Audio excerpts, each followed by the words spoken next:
Corona का तो पता नहीं, मगर लॉकडाउन दिन ब दिन काफ़ी स्मार्ट होता जा रहा है। डाइवो, फैसल मूवर्स और बाकी तमाम ट्रांसपोर्ट बंद।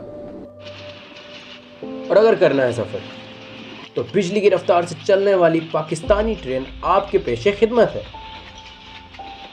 इसमें हालात कुछ ऐसे हैं कि टिकट सारी बुक हैं। कूली हजरात से बचकर कोरोना ने 50-100 में सीट की अथॉरिटी अब आपकी जायदाद के रकम के बराबर कर दी है। मगर लंबी कतार में लगकर आप अपनी जगह बाखूबी मौका पाकर तलाश कर सकते हैं।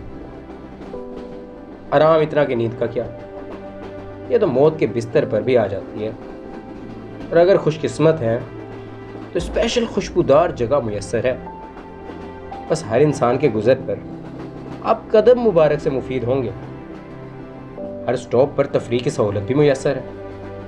मगर घबराना नहीं, आपसे जुड़े लोग जाएंगे नहीं, बल्कि इनमें मजीद इजाफा होगा।